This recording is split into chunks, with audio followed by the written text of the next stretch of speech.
Antes quisiera yo platicarles que me tocó atender también ese curso cuando se abordaba el Plan 2011. Por eso les estoy presentando esta portada del libro que se manejaba entonces.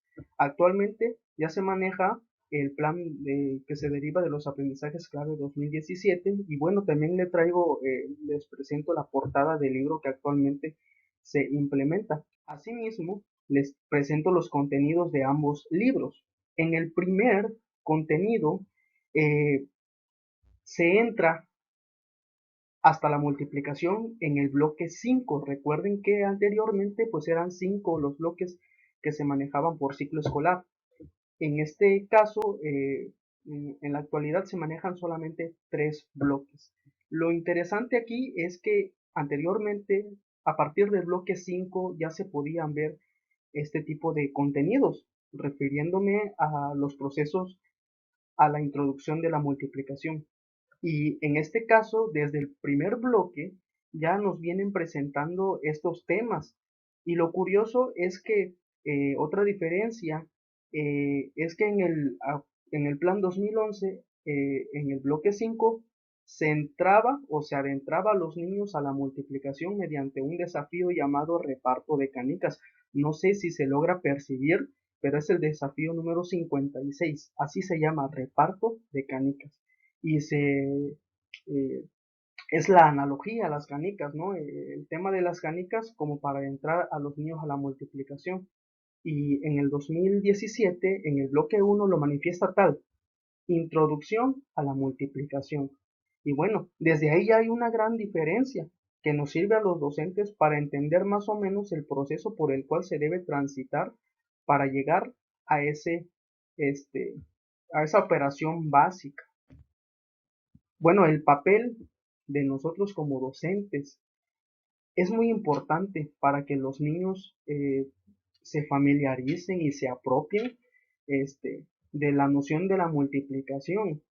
Hay veces nosotros solemos tratar de enseñar la multiplicación de manera algorítmica, es decir, entrar de lleno al 2 por 3, 6 por 8, ¿no? Y como herramienta o como recurso utilizamos las tablas de multiplicar sin antes desarrollar una serie de actividades, de secuencias, de estrategias que comprenden el proceso de la introducción a la multiplicación.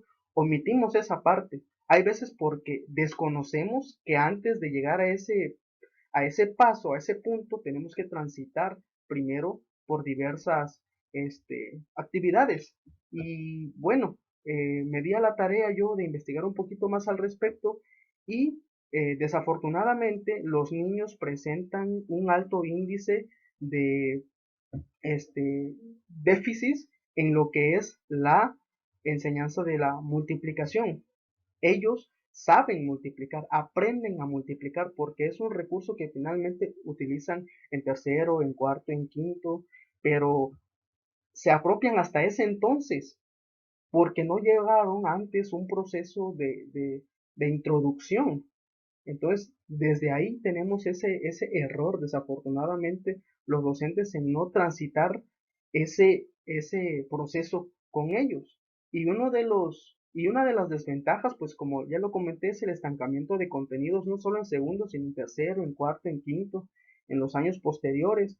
Y esto impide que los niños puedan apropiarse también del proceso algorítmico que le corresponde a la división.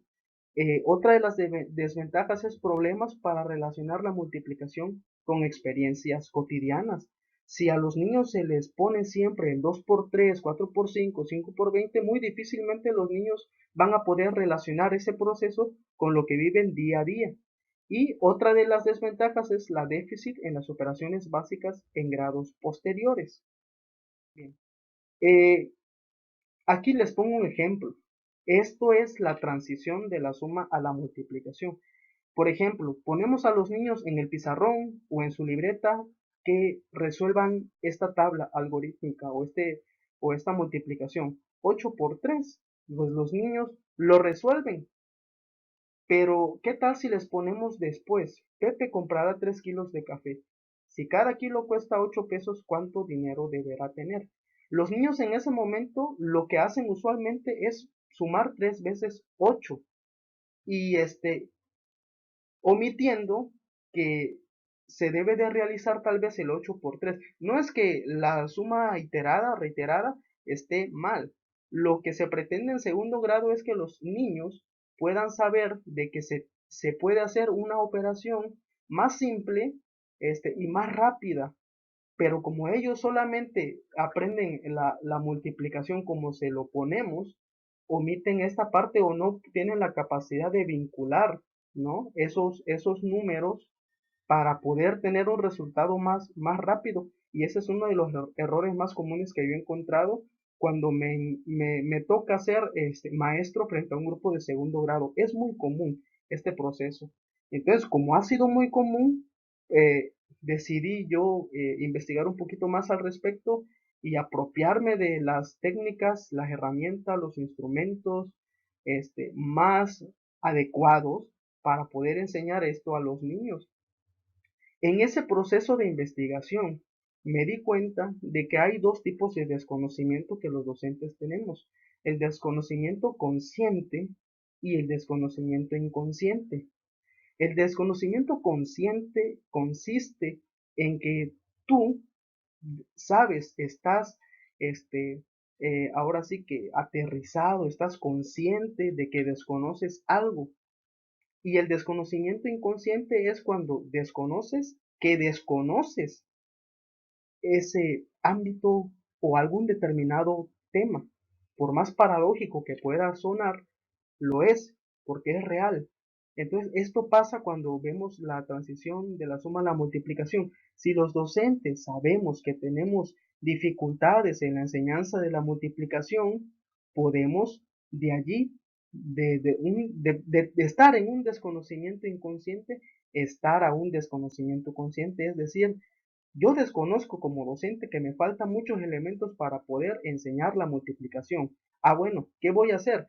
Voy a apropiarme, investigar, leer las experiencias que otros docentes han tenido en relación a este tema y ya de allí, pues aprender y aplicar de mejor manera esta enseñanza.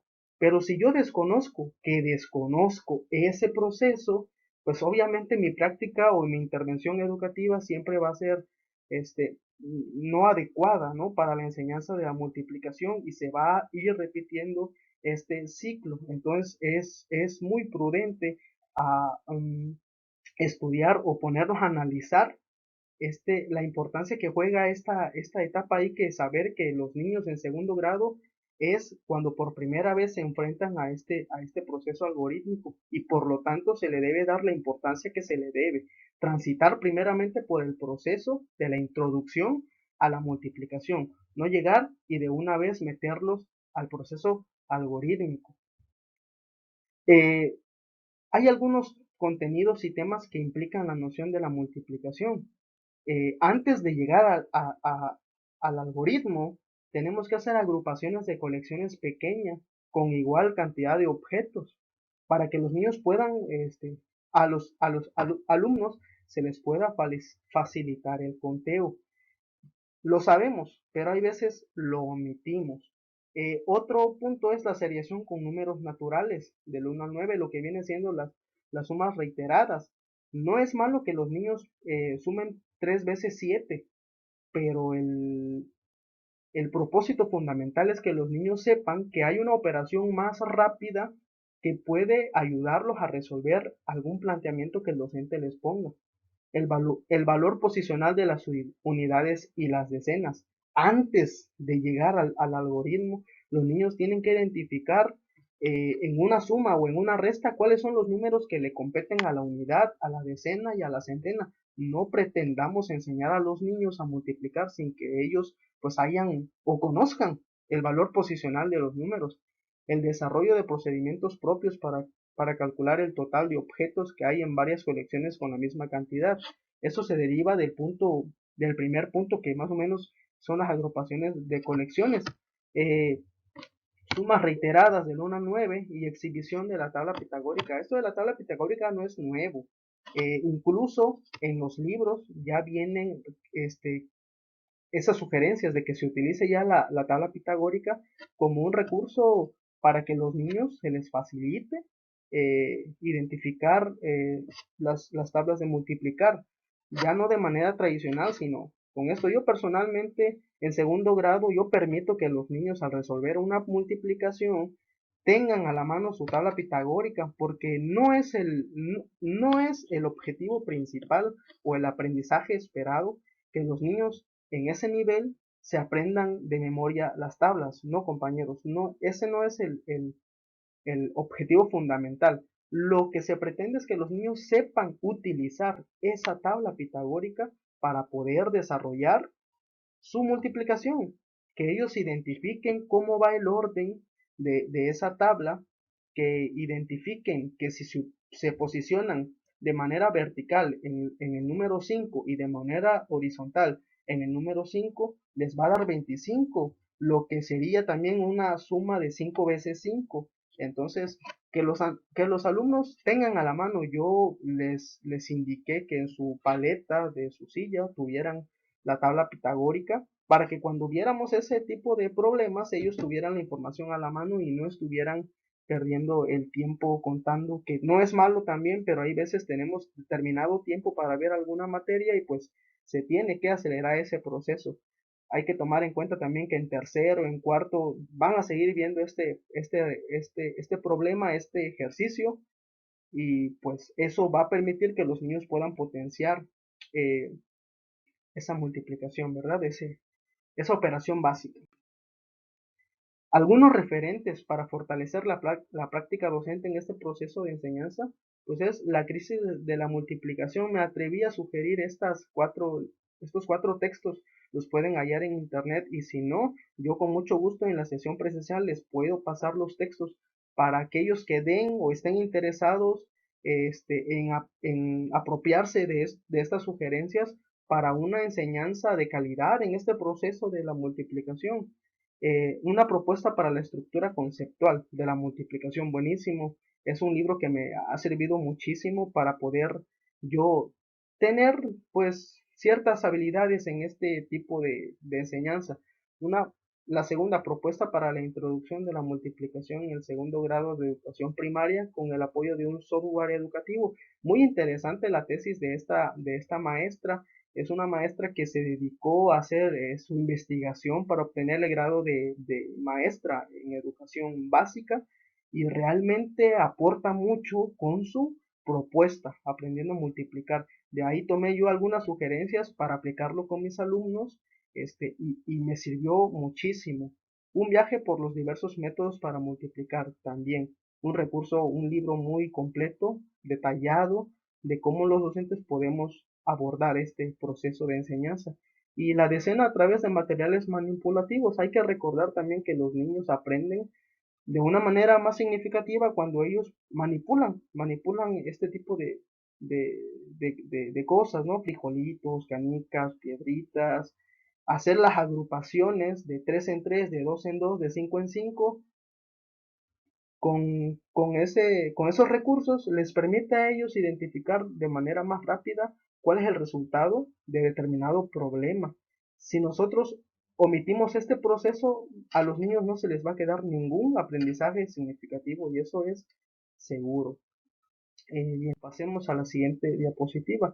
Una de las tres actividades que yo les vengo a platicar, que yo abordé con mis alumnos, pues fue una de ellas es el tren de la decena. Aquí les muestro los materiales, y el desarrollo, ¿no? Como podrán ver, son materiales que no cuestan mucho trabajo conseguirlos y pues en definitiva permite a que los alumnos puedan apropiarse de algún concepto más idóneo de lo que es la multiplicación. Y bueno, en el desarrollo se explicará a los alumnos que vamos a construir un gran tren.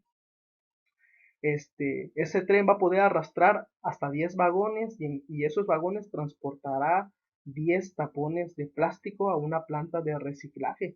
Desde ese momento en que le proponemos esa actividad a los niños, uf, se emocionan muchísimo. El proceso de pintar la caja, de adornar su tren, de escoger las mejores fichas, lavarlas, Desde ese momento ya empieza ese proceso, ellos ya empiezan a practicar la multiplicación y cuando finalmente se aterriza el tren, se forman equipos y cada equipo un equipo se encarga de contar, por ejemplo, este tren va a transportar 85 fichas o tapas, entonces cada vagón debe de transportar 10. En ese momento los niños ya empiezan a contar y decir, no puede ir más de 10 tapas en un vagón. Entonces, ¿cuántos vagones se necesitarán para transportar esas 85 taparroscas? Los niños en ese momento empiezan a contar, empiezan a separar las decenas, empiezan a saber de que va a haber un noveno vagón que va a transportar 5 taparroscas nada más. Y bueno, otro equipo se encarga de contar las fichas para ver si el primer equipo que se encargó de transportar estos vagones hizo un conteo, pues bueno, ¿verdad? Correcto. Se puede llevar el docente aquí 2 horas tal vez, pero créanme que vale muchísimo la pena invertir esas 2 horas para el desarrollo de esta actividad. La actividad 2, agrupaciones de objetos de una colección en colecciones pequeñas. Pues igual, el material es muy sencillo, de 21 a 35 objetos pequeños y bolsas de plástico. Aquí en el desarrollo, pues el maestro organiza grupos en binas y le entrega a cada uno diferentes cantidades de objetos entre 21 y 35. Después pide a los niños que vean cuántos grupos de 3 objetos pueden formar con su colección. En ese momento, cuando los niños terminan en cada equipo, guardan el material en una bolsa y averiguan como ellos quieran cuántos objetos tenían en total. Expresan sus resultados y el maestro lo anota en el pizarrón y se crea ya una tabla como la siguiente. Aquí está equipo 1, equipo 2, equipo 3, número de 3 objetos, número de objetos sobrantes, total de objetos. Esas actividades nos permiten que ese proceso se vuelva divertido. Créanme, los niños no ven o no sienten que están en el desarrollo de una actividad difícil, más bien se divierten.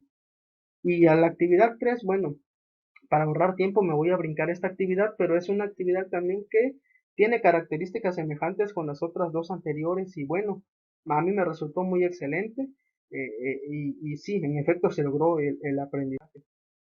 También aquí viene, les puse una, una tabla que colecciona la información, perdón, sistematiza la información, la reúne y los niños están viendo en ese momento cómo yo estoy organizando por piedritas número de cajas, el conteo que ellos van realizando. Al final los niños anotan en sus libretas y queda como ya una evidencia de que se desarrolló y que se vio de una manera distinta, atractiva, lo que se proponía. Hay veces en los libros que nos ofrecen vienen algunas actividades parecidas a estas, pero nosotros pues tenemos que adecuar, hay veces no siempre va a ser las actividades sugeridas de los libros, no, hay veces nosotros tenemos que idear otras actividades que puedan favorecer el aprendizaje de los niños. Y bueno, aquí les muestro algunas evidencias, por ejemplo, en esta fotografía, aquí ven a los niños arrastrando su tren y el otro equipo está pues contando, ¿no? Eh, todos participaron en esta actividad, todos los niños, no hubo ningún niño que se quedara fuera. Aquí están algunas fotografías de sus evidencias, de las tablas que les comenté. También la estrategia de las combinaciones de las ropas, de las combinaciones de los tenis, también resulta muy oportuno para la enseñanza de este. Y pues bueno, de mi parte sería todo. Ojalá que el video pues pueda despertar el interés de aquellos que imparten este grado, este nivel. Y no es malo reconocer, hay veces que nos falta estrategias para implementar actividades que sean adecuadas para la enseñanza de la multiplicación o de cualquier otra operación básica. Lo importante aquí es hacer algo, no quedarnos nada más de manera estática y pues proponer. Y para eso yo creo que venimos al doctorado, ¿no? A proponer y aprender de los compañeros. Yo estoy muy ávido de aprender y bueno, espero que este video les resulte muy atractivo. Muchísimas gracias, saludos, nos vemos en la sesión presencial.